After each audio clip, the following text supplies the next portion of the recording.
Hey guys, how's the audio there, Austin? So far, so good, I think. Audio's good? Oh my goodness, what we got on the screen behind me here? That is not V drives and flat bottoms like we had originally asked. What the hell is that? Skip ad. Skip. There you go. I got a nice compliment last week from, oh boy, guy out of Idaho, big V drive guy, and some of you guys might know him as Rattle Can Lou, but Rattle Can Lou said, "Hey Dave, thanks for the V drives in the background. I enjoyed it, and I kind of appreciated the fact that he enjoyed the TV in the background more so than he enjoyed the commentary on the live stream. So we put it back on just for you, Lou. So we're back to test and tune live stream. We're going to do this every Wednesday at the office for a little bit, and we have some exciting plans to introduce like some new businesses, not only locally but around. We were actually the only reason that we're late tonight is at the very 11th and 52nd hour we decided to try to have somebody on the live stream call in, but we couldn't figure out the audio from the computer to me without having an echo because I guess it's like a 3 second time delay. So then there was this headset thing, and it got whatever. You guys get it. It got out of control. So we basically gave up on that after 15 or 20 minutes of trying. But what I want to talk about today is obviously we're on. I think it's like day 15 here for. I'm on like day 9 or 10 of quarantine. I come into my office, but we don't allow anybody in here. The place has pretty much been locked down. We've had one customer in 2 weeks. Everybody else, we're switching to mail order. Obviously, we don't want or need this stuff, is why we got Lysol wipes and disinfecting wipes and stuff everywhere. If somebody does come in here, we basically keep our distance and the whole place. Have you ever seen one of those movies where they push the buttons like psh? That's basically what happens.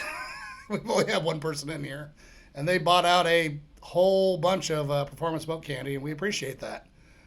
We do appreciate the business. We'd rather mail order it to you or set it outside the door or do whatever we got to do while we're getting through this whole virus thing. But so last week we talked about it, and it was kind of positive vibes. We were saying that the virus thing is not going to last forever, and let's not all freak out just yet. Obviously, more and more disturbing news is coming in. The numbers are starting to skyrocket, which we did expect. I've been saying it's in Havasu for weeks. I've had on pretty good authority that they had some people locked up in the Havasu hospital. They didn't test positive, but flip side of that is we didn't have any tests. We finally do have our first confirmed test in Havasu, and I have heard through the grapevine, well, not through the grapevine, through a person that was contacted because they were exposed to it, who it is, and I don't want to get through that, but they worked at a liquor store, and it was a drive-through. So I would say that's probably not the best person to have caught it because Havasu's probably got it now. It's a very popular drive-through. It's not far from my house. Thankfully, I get my smokes down on Acoma at the drive-through liquor store and not one of the ones further up McCulloch. So got kind of lucky there. Moving forward, I do want to talk business, guys. Obviously, this thing is going to have a major impact, and I have talked to my staff quite a bit. I've talked to Austin here, who is hosting our live stream, and I've briefly talked to Tom a little bit, who is one of our photographers that we hire as needed, and I'm going to talk to Carter. And I think this virus, as shitty as it sounds, from an economic standpoint, we basically have an opportunity, right? Everybody's going to be on their ass when this thing ends. And I think the biggest money that you're going to make in your career and the best you're going to do for your business, and the reason why I'm talking more about business and from a entrepreneur standpoint is I think most of the guys on RDP are in business for themselves, or at least the guys that post a lot. The most money you're going to make is when the blood's in the streets, right? Or, when everybody else is on their ass, including you. There's going to be opportunities to come out of this, whether we want to admit it or not, that your business can absolutely thrive coming out of this because your competition is basically dead, right? So, two things I want to preach on that is whatever you were doing before, if it's working for you, I would do more of it.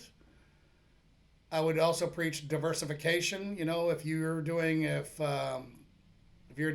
air conditioning or something like that, and let's say you're straight residential, I'm not sure what it takes to take the jump to get into commercial, and I'm not sure if you're just straight commercial what it takes to get into residential, but I'd be investigating both those markets. And I think that I would be pushing very, very hard into penetrating those markets because when people, there's two types of people in this world, right? There's the people that are really looking forward to their government check that just passed today, which I'm abhorrently against. And there's people that see everything in life as an opportunity, no matter how cursed it is. And this thing is cursed, but it is an opportunity, you know, and you don't have to necessarily step on your fellow man to get there. But if it comes down to us or them, I say fuck them.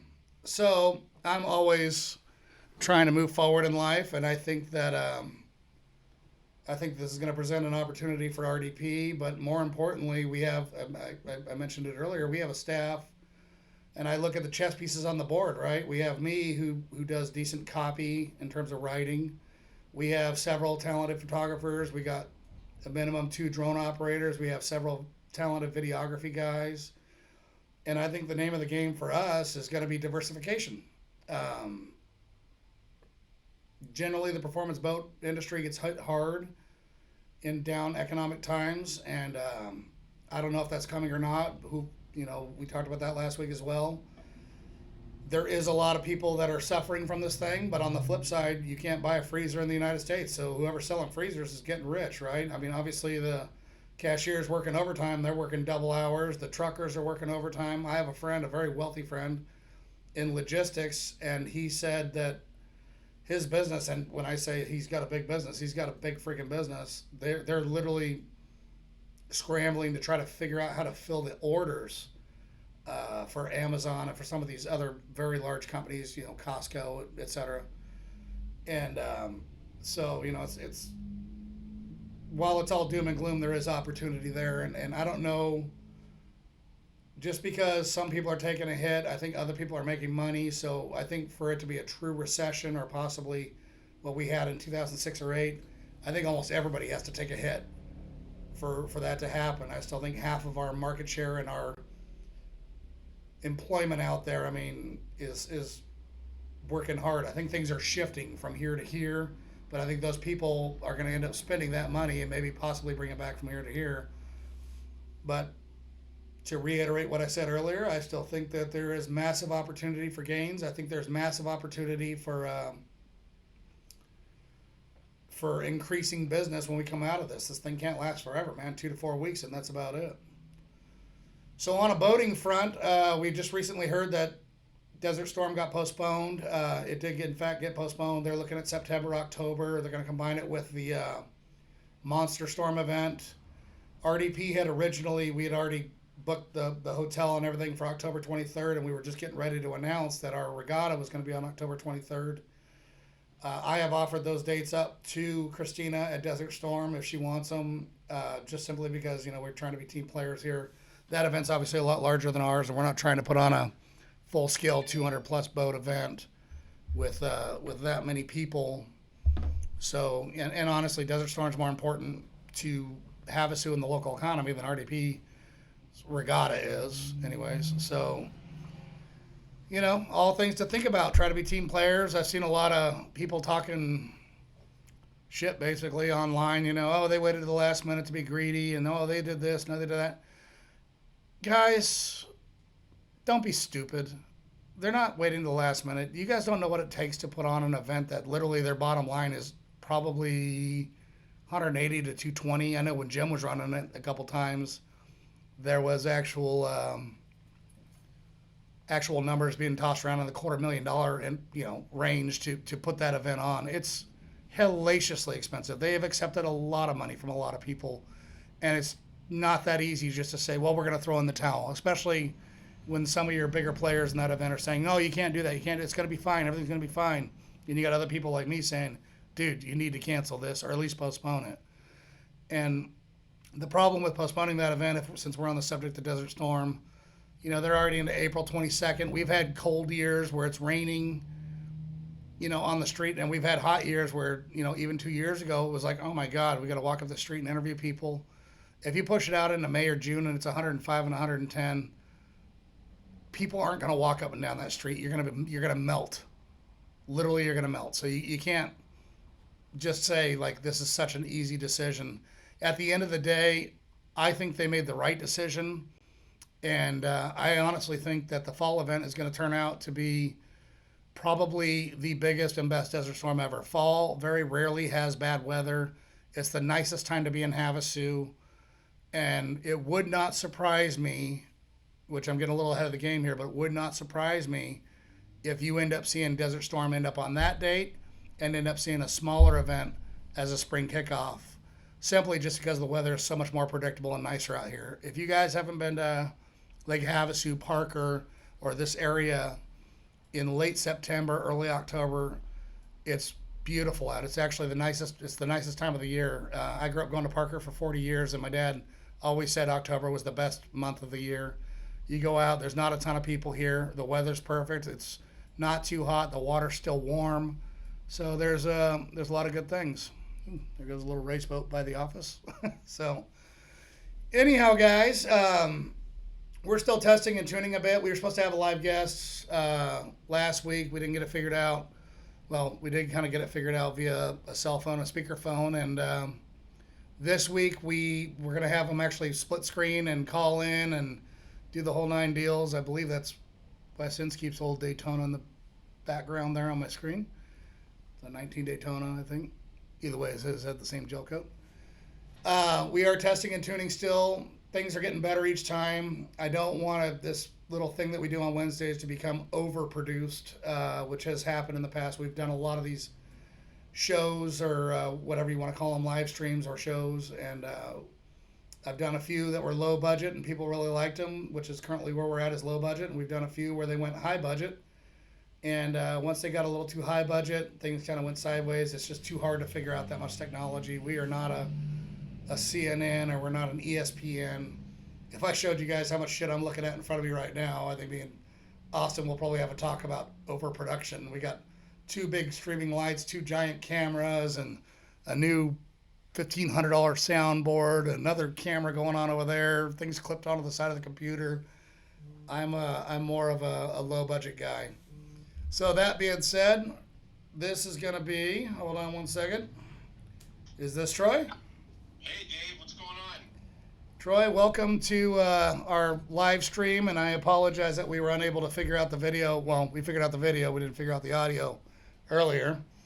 Hey, it's okay. I mean, things happen, so you just gotta kind of roll with it.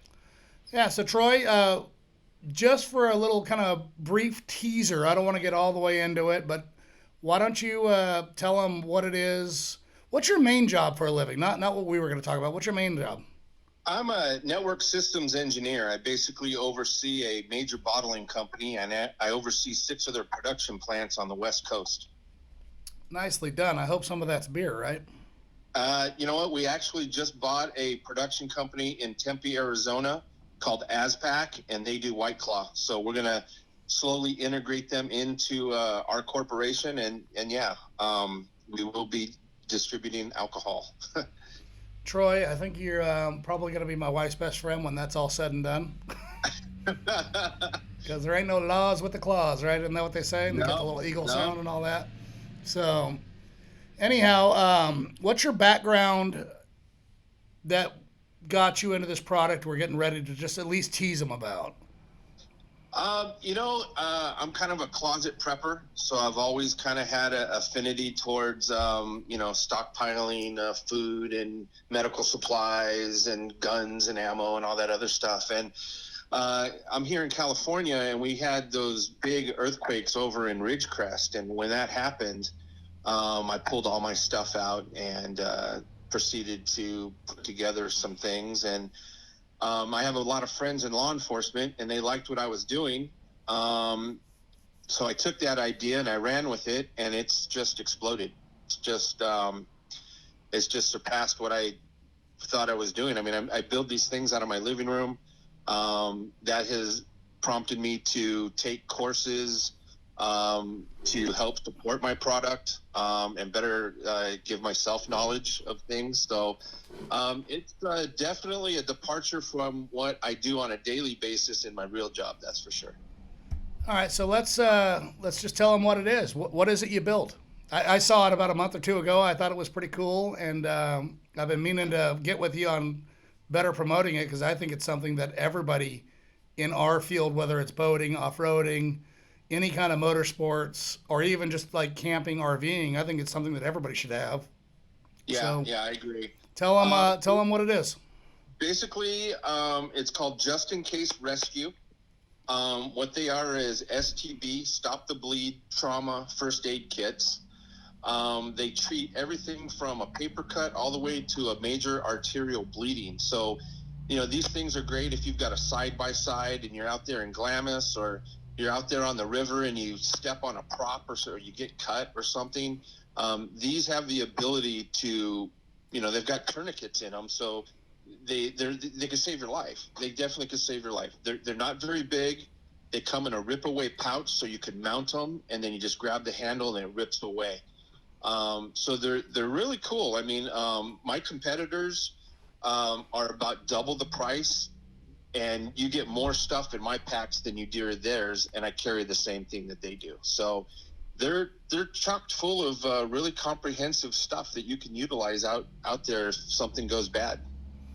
So that's basically what it is, guys, and we're going to actually get into this next week. One of the things that we're going to start doing with this little live stream is to kind of feature a new business each week that's kind of an up-and-comer, but it's relevant to, our lifestyle out here or what we're doing.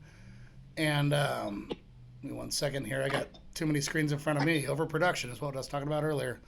But, I have a little first aid kit that I bought at Walmart or someplace, in my side-by-side that we generally carry, and I have one in my boat, and I have like kind of a mishmash of stuff at my house that just from owning a machine shop back in the day. But this is something that, if you get severely injured, like he said, can actually save your life. One of the things I was going to talk to you about next week, and something that maybe you ought to prep for, is a guy like me, other than take something big and wrap around limb and pull tight, I wouldn't know how to stop the bleeding or stuff like that. So maybe some YouTube videos or some kind of instructions in there. If we flip let's say I got Austin in my side-by-side and we flip it over and I take his arm off, I don't really know what I would do about that. Well, the good thing is that every one of my kits comes with a 53-page first aid, stop the bleed guide.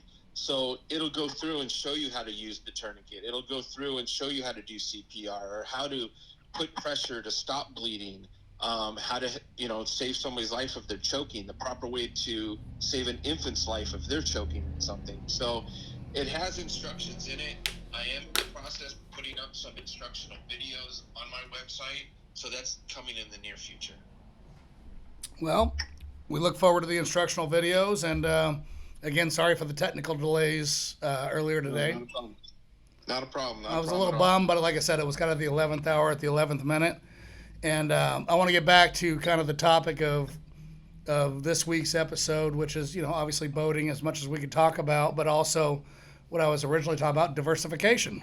And this is a perfect example of a person that has a successful career that is looking around and saying, hey, not only is this in my wheelhouse, but it's something I can do, and it's a positive impact and also profit from it. There's nothing wrong with any of that, Right. So, Exactly. Troy, we'll talk to you next week. I do appreciate the call, and we'll get at you next week. Thank you very much for having me. I really appreciate it. Again, that's justincaserescue.com. Don't be a victim. Be prepared. Talk to you guys next week. Look forward to it, Troy. Thank you. Thank you. Bye-bye. So, guys, we're talking about diversification here, and like I said earlier, we're looking at the chess pieces on the board, and we have, myself that can write pretty well. We have photographers, we have videographers, we have drone guys, we have printers, we have web guys. RDP is a vast network of basically people with disposable income. I mean, technically, if you're on a boating board, you have disposable income. and it's a very volatile and very, boy, what is the right word for that? Potential and powerful thing. And so one of the things that we're going to start looking at doing, and we're not ready to do it yet, but as things progress here with obviously this virus and the economy, et cetera, is we're going to be looking at keeping our staff employed and looking at different options for what our talents are. We can go out and we can film boats and I can write about them and we can take pictures and we can do all that. But if you own a company, and let's call it Southern California, and let's call it you're an electrician company, and your biggest outreach to get new consumers has been a sticker on the side of your truck, well, I'm here to tell you that you're doing it wrong. We can absolutely create web traffic for you via, Google search words. We can come down and take proper photos of an installation, and it's not that easy for us, obviously, because we're in Arizona. But if you wanted a proper marketing package, we bring the whole team down, do videos, do writing, do the trifold brochures that you can send out as mailers if you like, or send to, say you're commercial, you put them in certain industrial parks that maybe are a little bit older. We can give you guidance on how to market those businesses. I'm not trying to pat myself on the back, but obviously I'm pretty good at marketing. I've managed to market myself into one of the larger boating websites in the country. And with my machine shop, we did very well as well.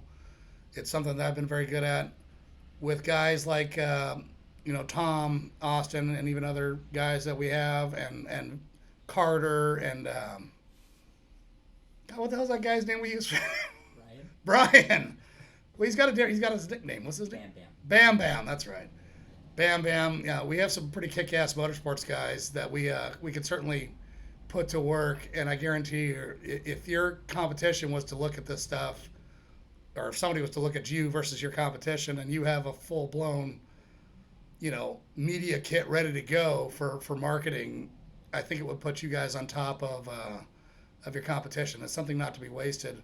And like I said, it's all kind of throwing stuff at a whiteboard right now. I haven't laid it out. I haven't decided how we're going to do it yet. But I do believe that, we have a pretty potent package here. I do believe that if used correctly, whatever business it is could certainly get ahead of their competition in a downtime. And I'm trying to figure out how to best implement that into the RDP network for future use as we grow here. As we're coming out of this thing, I don't want to see anybody that owns an RDP hat saying I lost everything. I don't want to see anybody with an RDP hat saying, we fell on tough times and I had to sell my boat. I want to see the RDP community and the people that have been good to the website, good to the community, succeed.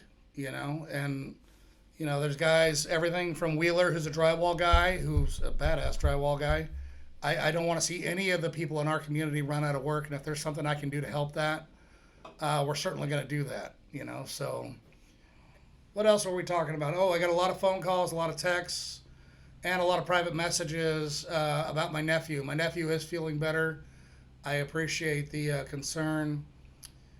His mom and dad both have it, but they are so far asymptomatic, so there has not been too much going on there. They're okay. They are quarantined in their house. They're not going out. They're not doing anything stupid and spreading this thing. And in other news, went outside Main Street here an hour ago, and there was cars, and BJ's was packed.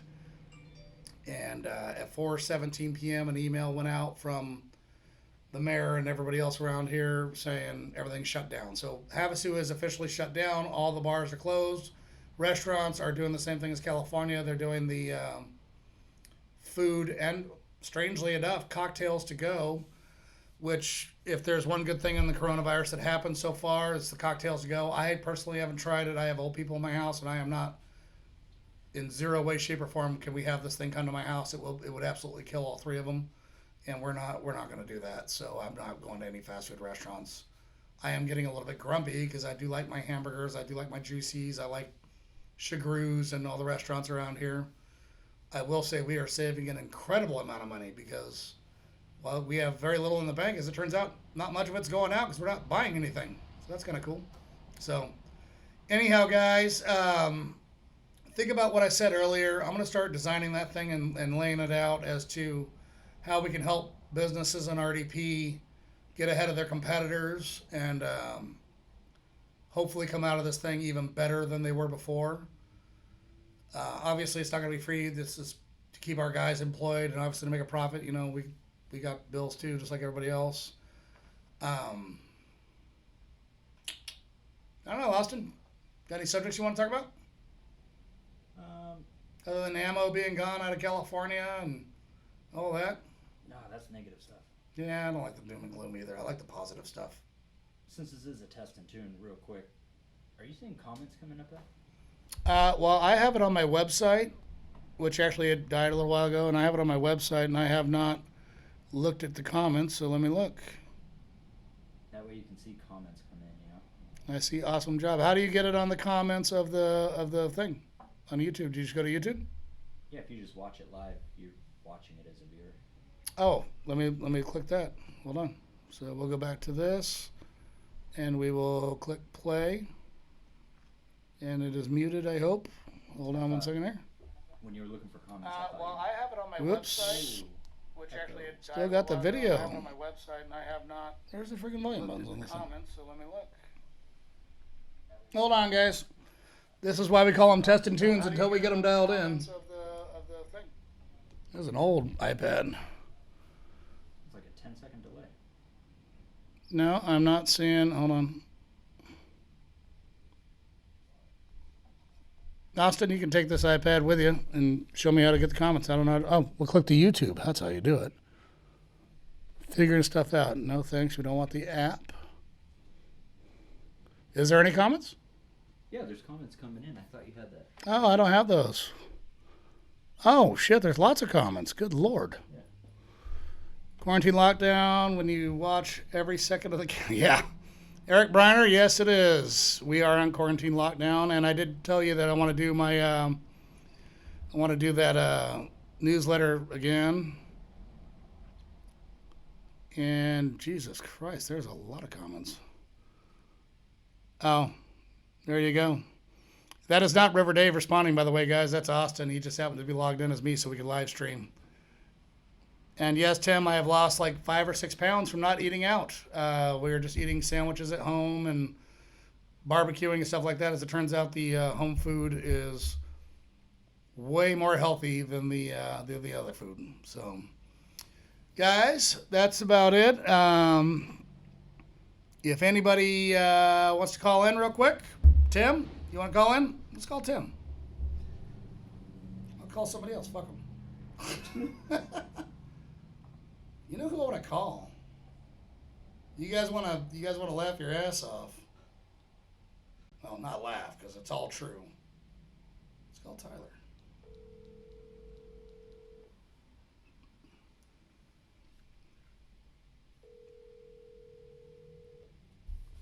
See if he even answers the phone. I doubt that he will, because he's watching right now.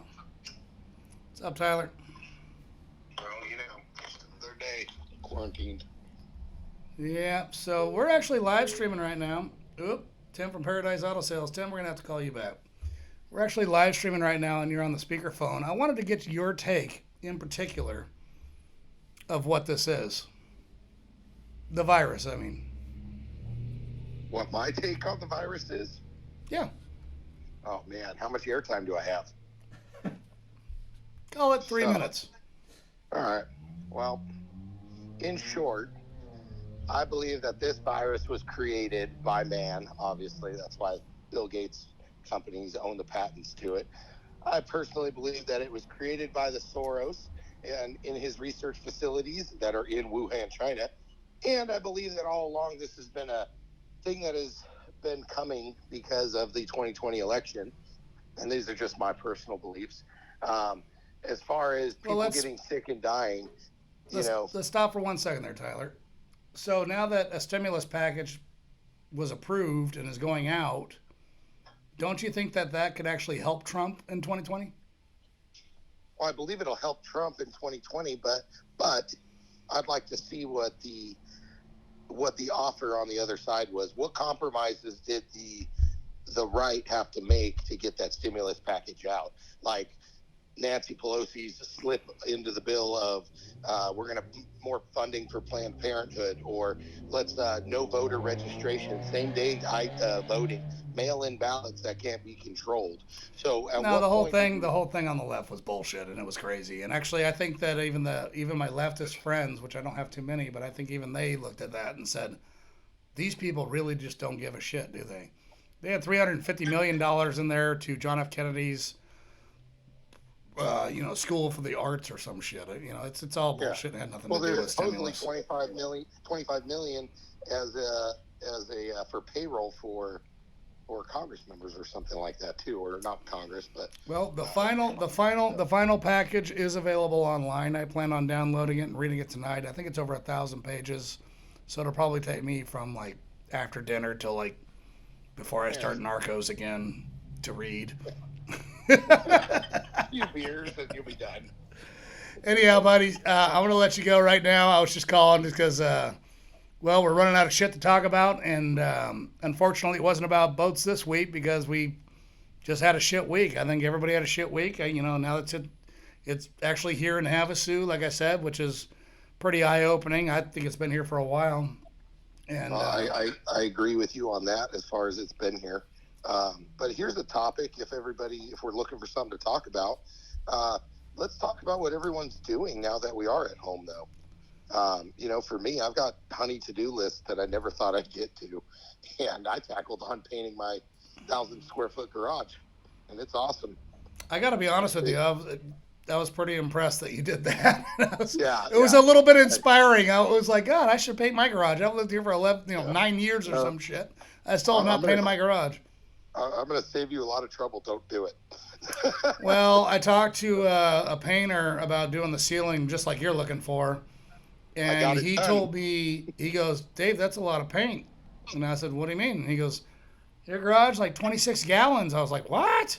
He goes, yeah, no, he goes, it just sucks it up and sucks it up and sucks it up because we got that primer shit or whatever. And so I never did it. My garage is still kind of a flat white, but I kind of like the idea of what you did, or I like the idea of at least painting the lower half of it in either in an eggshell or a semi-gloss or something where so not everything sticks to it that you touch, Yeah. But Yep. anyhow, as far as us, we're getting ready to hang a TV outside tonight. We rebuilt Davy's swamp cooler. I'm going to machine a stupid stainless collar. It's not stupid, but it's a stainless collar for this guy's table in his pool to hold his umbrella straight when the wind blows. And I'm actually making myself one too. But we're doing all kinds of weird shit, just sitting at home. And I'm trying to come down to the office once or twice a week. Other than that, staying quarantined, I got to be honest with you. I got to get out of the house. I have to. It's killing me. I've been there. We've been there 8-9 days. We have like 8 people in our house, and I don't care if you go outside in the backyard. It's just not big enough, man. I got to get away. I like coming down to the office. We've locked our office up so nobody can come in here, so it's pretty safe. Well, that's the same for us. I mean, I'm fortunate enough. I have a skeleton crew at the facility up here in Havasu, and there's 3 of us right now, and we're all on the same page. I went over it with my guys. Hey, take this serious. Don't go screwing around out after work and put yourselves in jeopardy, and then come put me in jeopardy, where I could put my great grandmother that's staying with us, my fiance's grandmother, in jeopardy. So, we're all on the same page. I'm lucky I get to leave the house every day, but I come straight here back home. One little thing I did find enlightening today is I did come home for lunch, and I took the Can-Am back, and I took the power line road there, and that was nice. Oh, nice. I got to go play on the way home, too. So life is not as miserable as we make it, but... No, it never is. It never is. This thing sucks, but, you can put it in perspective, right? I saw a couple things on Facebook and RDP. Somebody on RDP at one point said, all these people are complaining about their kids missing senior prom and missing graduation and all that. And it's some grandfather or some dad put it on there that basically said, from 1964 to 1970, Vietnam was a lot of seniors' trips. That was their senior trip, right? So yeah, basically shut the fuck up. You know what I mean? Go home, watch your Netflix, and it's all going to be over soon, right? Like everything's going to live.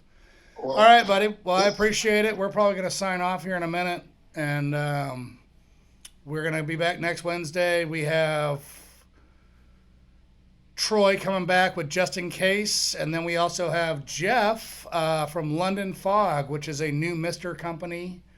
They're doing basically industrial capable Mister systems for your home, and they're doing them at a price that is very, very affordable. I've actually been looking into having him do it at my house, and so far what I've seen is very, very impressive. And then always Tyler Coletta owns C-Tech Machine, which is a machine shop. I talked earlier about diversification. I talked earlier about nobody wearing an RDP hat going without. I'm going to do my best to make sure that our community comes out of this thing stronger and on top of their competition than anybody else. And we're going to design that over the next 6-7 days, and look forward to next week. Tyler. all right, well, thanks for the call, Dave. I appreciate you spending the time with us. And do you remember the Pirates Code, buddy? Oh, man. All right, we'll talk to you next week. The Pirates Code is something I taught my kids, and it basically says, it's from the Disney movies. It says, don't fall behind or you get left behind. And I taught them that when they were little, and I made them watch it on the Disney show because I was tired of them basically leaving our sides, and I didn't want to lose one of them.